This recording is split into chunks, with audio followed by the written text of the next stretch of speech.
Bayelsa Governor Diri non-membership of any political party following his resignation from People's Democratic Party that brought him to office have been heavily criticized by various stakeholders.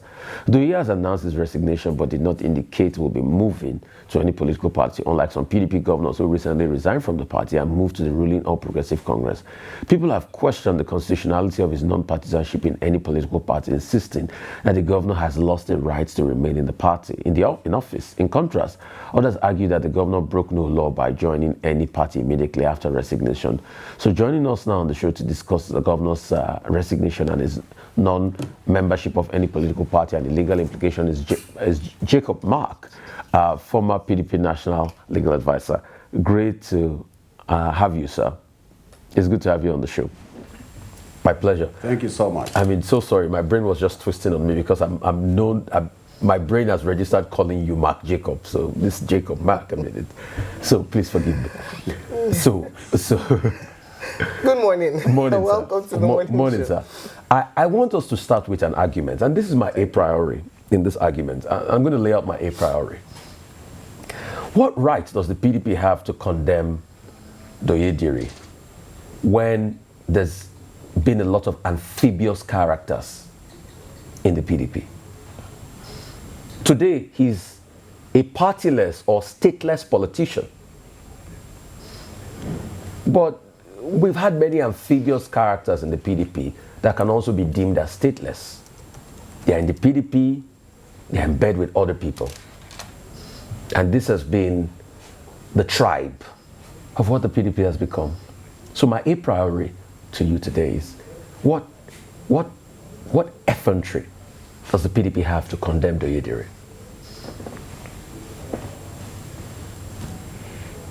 Well, let me start by saying that gradually our democracy is giving birth to irresponsible individuals who have no reserve in throwing down anything known as integrity or trust.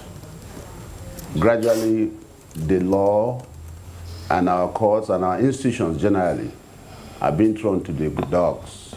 Because essentially, when you win an election, in fact, you cannot contest an election without a political party. Section 221 of the Constitution of Nigeria 1999 says so very clearly. You cannot contest election without a political party. It follows, therefore, that you cannot also occupy elective office without a political party. So today, what we are seeing is that individuals are getting bigger than the political parties. They're getting bigger than the courts. They're getting bigger than INEC. They are becoming like warlords who are in charge of the territory they occupy, and they take decisions without regard for anything, and nothing happens. If you will recall that when Amechi was sworn in as governor in Rivers State, there was a serious issue in court. And that issue was that he was not the candidate that contested the election at that time. There was another person. But he went to court, and the challenge he made was that he was supposed to be the candidate, but the party sponsored someone else. The courts attempted to make a rule that would have helped. In that judgment, the court said that the votes in an election belong to the political party, not the candidate. So whether Amechi printed one poster or not, whether he campaigned or not, he was entitled to inherit the votes that were cast for the PDP in that election. Unfortunately, we have had decisions that are different from our courts too, that have attempted to say that the votes belong to the candidate who was returned as elected and who was sworn in as governor. So the mere fact that he defects, or the mere fact that he is no longer in the party, does not take away the oath he has sworn, and therefore does not make it that he should vacate the office that he was sworn in to occupy. Now, why I'm bringing this up is because there is no clear decision from our courts that would hold the political class to their oath of office or to the allegiance to any political party. And that is why we find governors defecting from this party to the other. The next day they can defect back and so on. You find members of the National Assembly jumping. You see them carrying flags on television declaring that they are members of another political party. When they go to court, they claim another thing. And they say they never defected. And the courts say nothing. Or the courts find themselves in a fix. So my concern is that institutions are being rubbished by politicians. And the courts appear to be helpless because the wordings in the Constitution make it possible for candidates sponsored by political parties to rubbish those political parties and go to other political parties without consequence. The Constitution attempted to make clarification in respect of members of legislative houses, where it said if you defect without cause and without the condition prescribed, that is that there must be a division in your political party that makes it difficult for the national office to function. If you defect without such condition, you vacate your seat. But even at that, with that provision, the courts have been very unwilling to put their feet down and make that provision functional. So we have a situation where politicians are enjoying themselves. They run to this market today and run to the other one tomorrow, and nothing appears to happen. Nobody seems to be in a position to control the political class anymore. They can do as they wish, and nothing will happen. The judiciary here, especially because if you're asking for what the law with regards to the legislators be applied to governorship, to governors, then what we've seen with the legislators, it's not even encouraging. Look at case in point is what's happened in River State, defections and whether or not they retain their seats. So that's one aspect. But do you think the PDP has any opportunity or any legal standing to take Governor Diri to court, based on the fact that, like you rightly mentioned, he was sponsored by the party? In fact, the Constitution says that you have to belong to or be sponsored by a political party to run for office. So on that premise, is there any legal room for the PDP to sue? The second part of the question would then be in terms of a constitutional reform. Is it now time for us to begin to speak about independent people running, as we have in the UK, for instance, in the United States or some other parts of the world, whereby you can run as an independent? Because some people might just say none of the parties currently represent their views or represent their ideology. Yeah, let me respond by saying that some of us have been agitating very strongly for the provisions of the Constitution to be amended to include a provision where independents can contest election. Because the processes and the nature of our political parties, sometimes you don't even find any difference in terms of ideology or focus.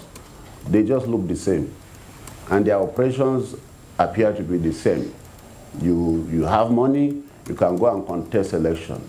If you don't have money, forget about it. That is where we are today in all the political parties. So if you have a good candidate and he doesn't have money, he doesn't stand any chance in most or all of the political parties.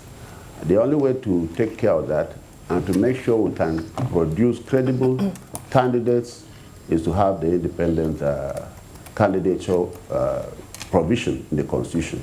So I advocate and support that constitutional amendment. The other issue is whether the PDP has a right. Yes, the PDP has a right. Without the PDP, Governor Diri would not have contested election at all. And occupying that office without a political party is completely illegal and on constitutional basis. that occupation of the office can be challenged. The law does not recognize anyone to occupy an office as governor without a political party. It does not exist, and of course, the courts will agree that if you don't have a political party, you don't have any business being in the office of governor. Sadly, our party is busy doing other things. But the people of Rivers have a right to question the occupation of that office because they are the ones that voted. Sorry, the people of Bayelsa. If their governor is now without a political party, he ought to vacate that seat. Because unless you belong to a political party, the Constitution of Nigeria does not allow you to even contest, talk less of occupying the office. Okay. Those are constitutional issues. Okay, Mr. Mark, is it that it's illegal or that the Constitution is silent? Because the Constitution refers to the specific clauses that can lead to the removal of a governor from office. Impeachment, resignation from the governorship itself, death, permanent incapacity.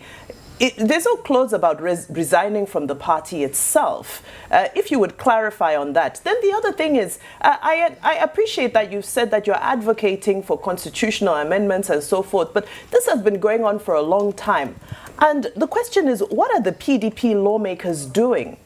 You have 27 senators, you have 80 members in the House of Representatives, but we're not hearing enough of that voice of opposition coming up. We're not seeing the bills that are being sponsored, to challenge, or rather to amend this silence that has created gaps within the Constitution. Are you content with what your lawmakers are doing in the Senate and in the House of Representatives?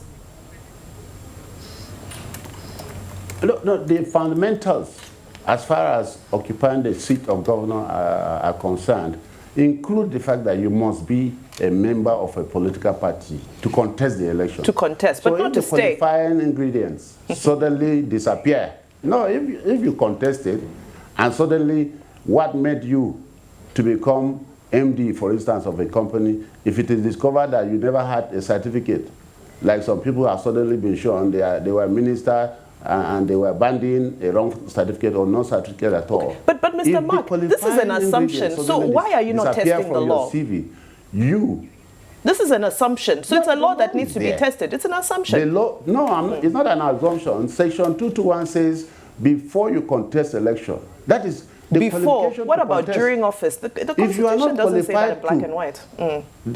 Please go ahead. The Constitution does not have to provide for everything. If the Constitution will write or contain everything, this country, the library cannot even contain the Constitution. But it is implied, and you can convincingly say so in any court, that if the qualification to be governor suddenly disappear from your records, and you are found not to have been qualified in the first place, there are reasons, and there are cogent reasons upon which the people who made you governor can go upstairs and challenge your occupation of that office. If the governor does not have a political party, certainly he cannot occupy the seat of governor. Okay, Mr. Mark. Now, on the second issue, yes. Go ahead, sir. Finish up your thoughts, sir. I thought you were done. There was a second issue she raised about what was it? What are your lawmakers doing with so many? You have 27. The lawmakers. No, you see, the current National Assembly, honestly, is one of the lowest when you are going to grade and assess their performance. It's one of those. I mean, they came in, and the first thing they did was to say they are going to cooperate with the executive, and that there will be no confrontation. Nobody said you should confront the executive. But the system we are operating is the federal system. And it recognizes the existence of parliament to checkmate the executive. But suddenly, all the political parties that have members in the National Assembly appear to have conspired not to do their work. In fact, many of them are now decamping to the APC. So the fear being experienced everywhere that we are running into a one-party state, because those who are supposed to hold the light hold the baton of democracy, ensure that we have proper checks and balances, have conspired against the country. Okay. Have made it impossible for a National Assembly, they have made it impossible for the Parliament to play its role. Okay. Everything that the President proposes is approved without even a single debate. Okay, sir. Just meet and sign. Okay, sir. But, you know, the reason why they can do that is because they went there for their own interest, like you all politicians do, not about the interest of the people. But, you see, you were trying to make a case that we can test the Constitution. With due respect, sir, nothing of such will happen because the Constitution keeps being violated. Vimba, you were reading the constitutional provision for somebody to leave the position of a governor. Let me even take you on one part you wrote, that if the person is incapacitated. With due respect, we saw somebody that was incapacitated in this country, Dambaba Suntai, had an accident, a plane crash. He couldn't recognize anybody. He still led the government for 3 years. So why are we deceiving ourselves like Nigeria is saying? So I've made that point. Secondly, the point I want to, how market with the convention? Is your man Sheyi Makinde still on top? Can PDP do a convention and wriggle themselves out of this conundrum? That's my question to you, sir. Let me start by also answering the issue of incapacity. Truly, when institutions are compromised, such things will happen. Yes, the courts have also failed to play the role prescribed by the Constitution. You will see things that the ordinary man interprets as correct. The courts will say otherwise, or the courts will act blind to realities facing us. I know that there were litigations with respect to Dambaba Suntai, but people were managing him, putting him on a seat, dressing him up, and getting him to mutter a few words for the cameras. And they sustained and managed and got him until it was completely out of his control, and he passed on. These are things that happen because we compromise institutions and we make men to become demigods. Otherwise, such things should not happen in a democracy. Now, when you talk, you ask about the convention of the PDP, certainly the convention will hold. And people are fighting to make sure the convention does not hold, because it is going to be the capping that will put an end to some of the rascality that has been going on. Once a new leadership comes, and the people that have been giving the PDP a bad name, making sure it doesn't function properly, will be out of office. Nobody that has followed the trend of events is unaware of the fact that most of the issues that are disturbing the PDP are only found at the National Secretariat. All the states are doing their thing without interruption. But you find elements within the National Working Committee, they are the ones causing problems, out of selfishness. So, for God's sake, the only way that those issues can be taken care of is for the convention to hold. And I can see a lot of commitment. By Friday, I saw notices of meetings of all the subcommittees, the transport committee, accommodation, all of them are holding meetings. And people are enthusiastic about the convention. But Anya said documents were forged. That's a criminal allegation. That's a criminal allegation, and the burden is on him to prove. Okay. But you're also aware that the National Publicity Secretary debunked all those things he said, and I believe the National Publicity Secretary was telling the truth. We were at the 102nd NEC. Before the meeting started, he signed those letters. Besides, INEC was present when the decisions to hold the convention were taken. Constructively, INEC is already aware. The communique that was issued at the end of that meeting was served on INEC. They participated in the meeting. In fact, I sat behind the officials of INEC that came and monitored that meeting, where the decision, the dates, the venue of the convention were taken. INEC was present. INEC monitored that meeting. So constructively, INEC was already aware and is already aware of the convention. The mere process of now writing a formal letter does not remove the fact that INEC was put on notice already for the convention. So this convention will hold. We know the people who don't want the convention to hold, but they will fail. Thank you so much, Mr. Mark Jacob. Thank you so much for your insights as always. Very succinct, sharp, and straight to the point.